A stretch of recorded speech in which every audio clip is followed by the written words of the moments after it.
माँ नर्मदा परिक्रमा क्षेत्र में अलग अलग परिक्रमा पथ पर साधु संत और अलग अलग संकल्प के साथ परिक्रमा को निकलते हैं।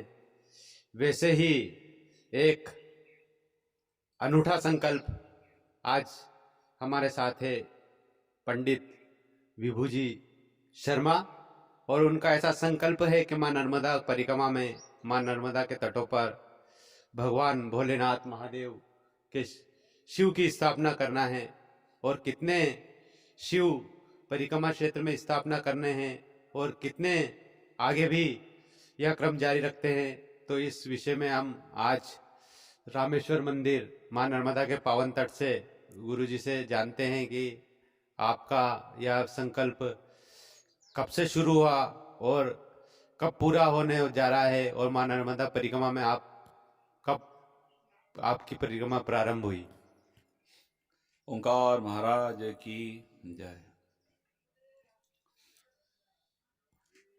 मैं आपको भी प्रणाम करता हूँ, नमन करता हूँ, क्योंकि आप नर्मदा माई के बिल्कुल पास में हैं और नर्मदा माई के पास में केवल वही आ सकता है जिसको नर्मदा माई बुलाती है।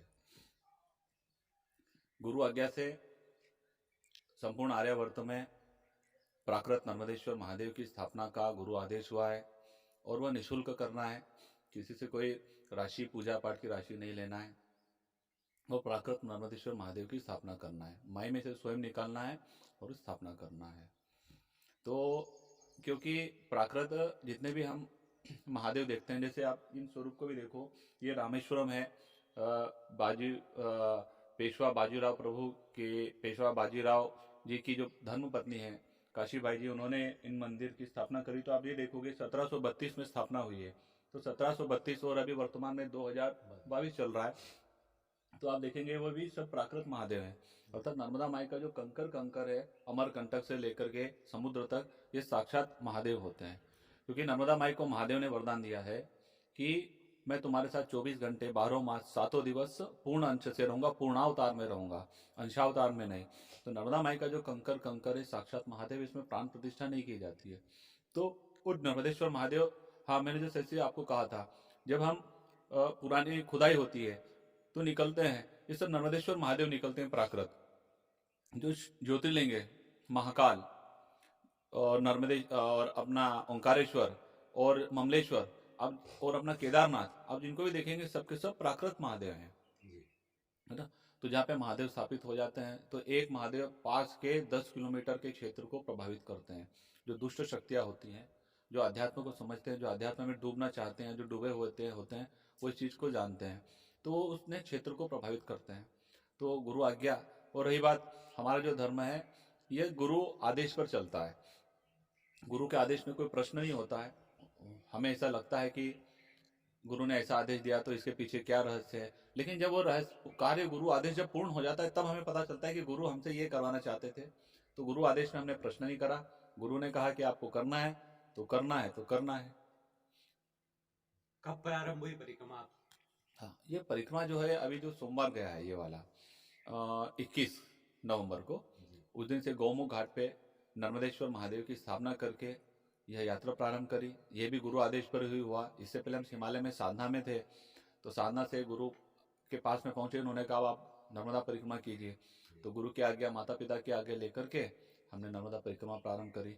तो जो हमारा संकल्प चल रहा है 51,108 का, तो हमने कहा कि हम नर्मदा माई के किनारे किनारे जहाँ नर्मदा माई आदेश कर देंगी, क्योंकि जिनकी हम स्थापना करें वो नर्मदा माई के पिता हैं, तो नर्मदा माई इससे अधिक प्रसन्न होगी।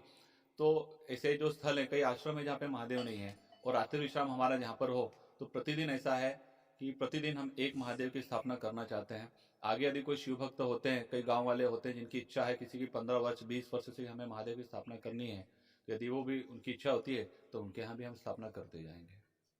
स्थापना का यह क्रम आज तीसरा दिवस है गोघाट के बाद। हाँ, कहाँ हुई स्थापना? गोमुख घाट के बाद में जो महादेव स्थापित हुए वो हुए कटार में। कटार का जो नर्मदा माई का घाट है वहाँ पर, फिर उसके बाद में उससे आगे जाते तो एक छोटी आली नर्मदा परिक्रमा पथ, तो वहाँ पर एक शिव भक्त, उनकी इच्छा करीबन 15-20 वर्षों से थी कि हमें महादेव स्थापित करना है। तो जो नर्मदा पथ है, जिस प्रकार से ये पथ जा रहा है, इसके बाजू में ही उनका खेत है। तो उन्हें जैसे पता चला तो उन्होंने रातों रात वहाँ पे तैयारी कर ली। तो कटार में और छोटी आली में खुर्द में महादेव स्थापित हुए। और कल जो है नर्मदा पथ पे जो टोकसर है, टोकसर में एक आश्रम है, सदगुरु धाम आश्रम। चैतन्य जी है, महेश जी चैतन्य जी संत हैं, उनके आश्रम में महादेव स्थापित हुए।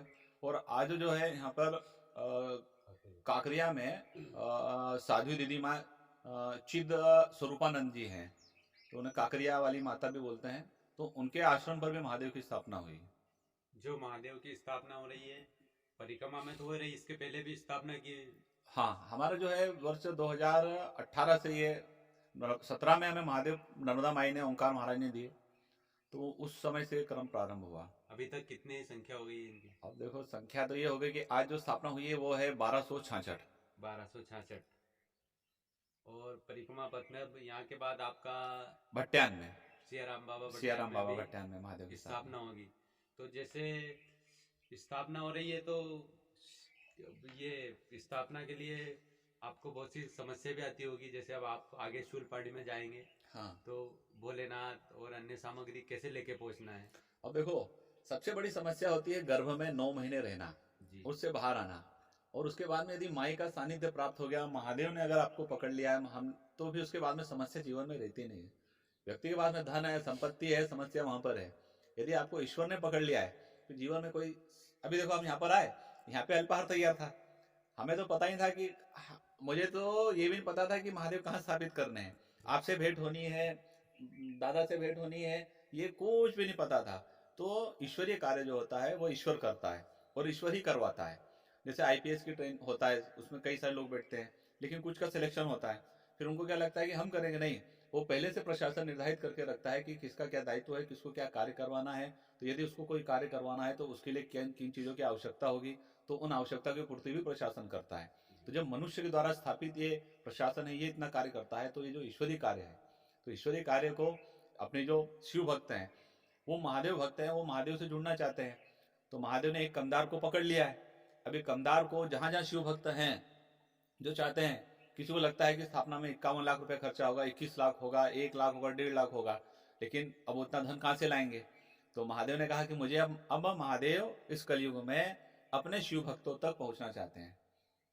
तो ये शिव महादेव के द्वारा अपॉइंटमेंट है, हमारा जो हुआ है अपॉइंटमेंट वो महादेव के द्वारा हुआ है। और महादेव ने अपनी सेवा में ले लिया, जब तक स्कूल कॉलेज करना था करवा लिया। उसके बाद में उन्होंने कहा कि मेरे शिव भक्त पता नहीं कहाँ कहाँ, अभी देखो असम है, नागालैंड है, वहां तक पहुंचे नहीं है ना, और भी कई जगह है। अभी देखो नर्मदा माई किनारे जो आश्रम है, यहीं पे महादेव नहीं है ना। तो और कई सारे लोग होते हैं और वो आगे, फिर ये भी सब व्यर्थ की बातें हैं।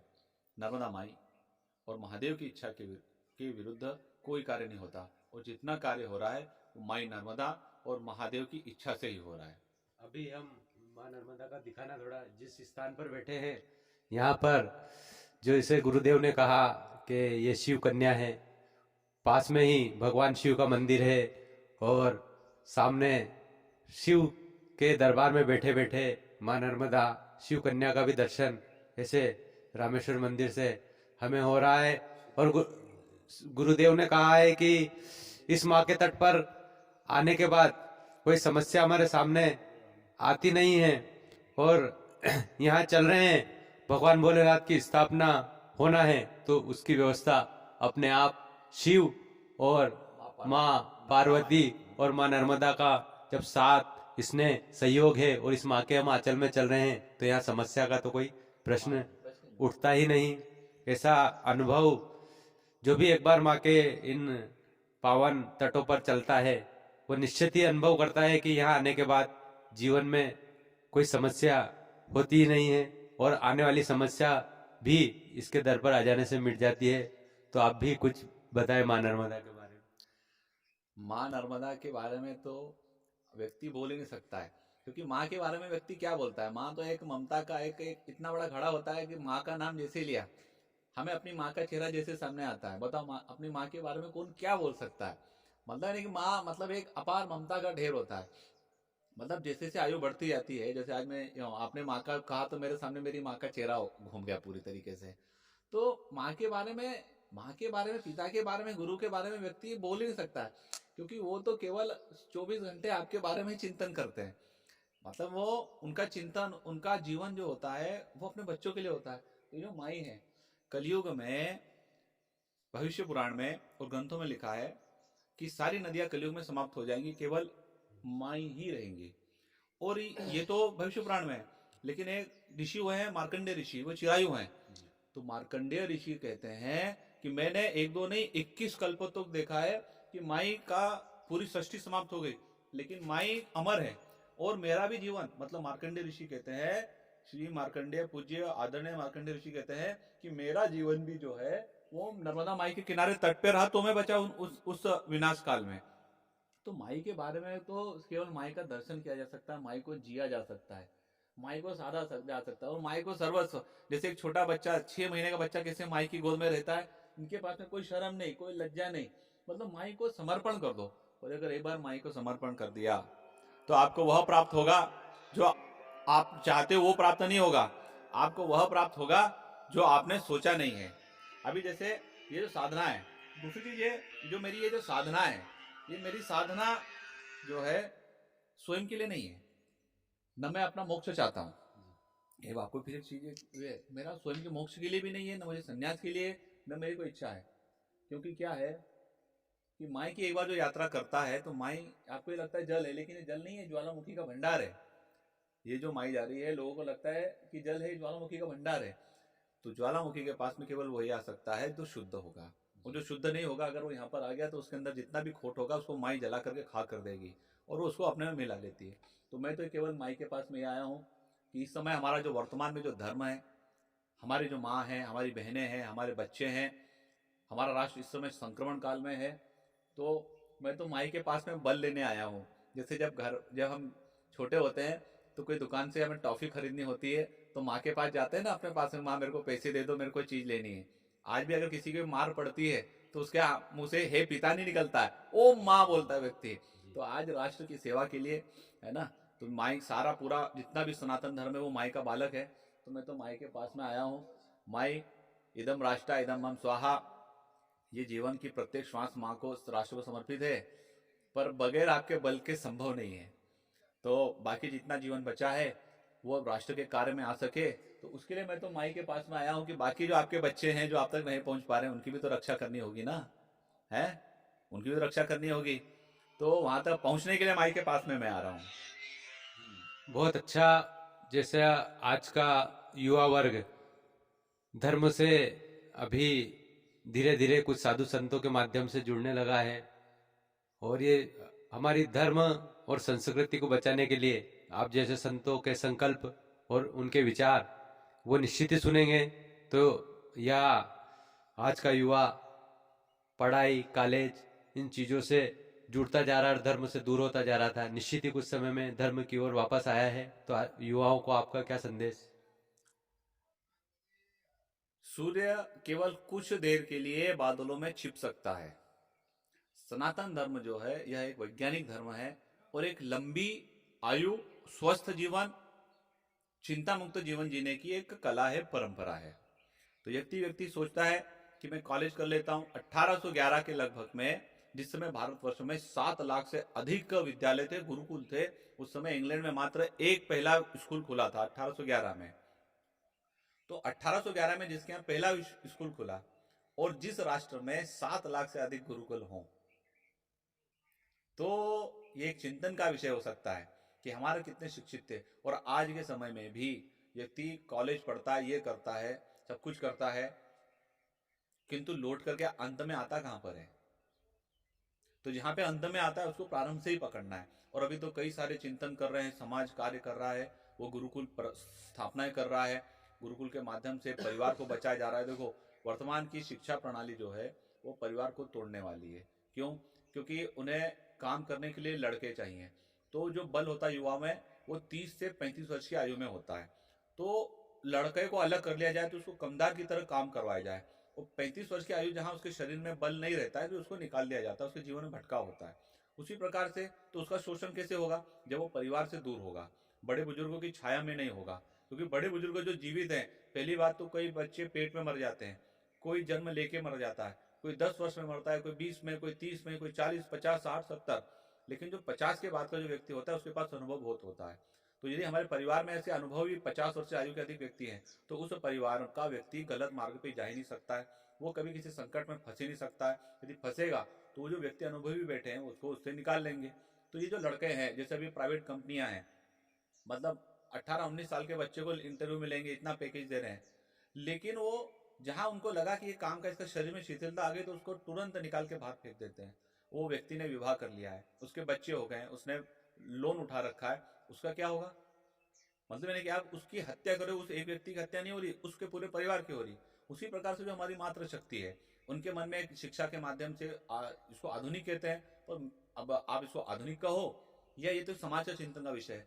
उस लड़की को उसके माँ बाप से उसके विचार इस प्रकार से डाले जाते हैं कि आपके जो भाई हैं, आपके काका हैं, बाबा हैं, मामा है, पिता है, दादा है, नाना है, ये आपके सबसे बड़े शत्रु हैं, ताकि लड़की अपने परिवार से एक मानसिक दूर हो और बाद में उसका शारीरिक शोषण हो। फिर उसके बाद में भी जैसे अभी आप देख रहे हो कि पहले जो संघ कहता था, पहले जो इतने समाज सेवक सनातन धर्म के लिए कार्य कहते थे, तो उन्हें क्या कहा जाता था कि कट्टर है और ये गलत है। लेकिन आज अभी अब अति हो गई, जिस प्रकार से मटका भर जाता है तो मटका भरने के बाद में जल मटके से बहने लगता है। पहले चीजें पता नहीं चलती थी, अब इतनी अधिक मात्रा में होने लगा है कि वो चीज वो अब स्वतः सामने आने लगी है। तो लड़की को उसके परिवार से अलग कर दिया जाए ताकि उसका शारीरिक शोषण हो, बाद में उसको टुकड़े टुकड़े करके फेंक दिया जाए। तो इन सभी चीजों को यदि कोई बचा सकता है, केवल भारत की हिंदू बहनों को ही नहीं, अगर वो हिंदू बहनों के साथ में इस प्रकार हो रहा है तो ये चिंतन का विषय है कि जो खुद के जो समाज है उनका, आज अमेरिका, यूरोप को देखो, ब्रिटेन को देख लो, अफगानिस्तान को देखो, पाकिस्तान को देखो, सीरिया को देखो, वहां की भी तो बच्चियां हैं ना भाई। जन्म से विश्व में, आपको एक चीज बताता हूँ जो मेरे गुरु कहते हैं, जन्म से प्रत्येक विश्व में लेने वाला व्यक्ति हिंदू है। बाद में चाहे उसकी कटपीट करो या बापटिज्म कराओ, कुछ भी कराओ, जन्म लेने वाला प्रत्येक व्यक्ति हिंदू है। तो हमें, और भारत जो है विश्व के प्रत्येक सहोदर का चिंतन करने वाला राष्ट्र है, तो हमें सभी बहनों की चिंता है, हमें सभी भाइयों की चिंता है। अभी पाकिस्तान को देख लो, दूसरे राष्ट्र देखो, जो लड़के होते हैं कम उम्र के, उनका भी शोषण होता है, तो उसका चिंतन कौन करेगा? केवल भारत, और भारत का युवा करेगा, और भारत का युवा निश्चित करेगा और सब होगा।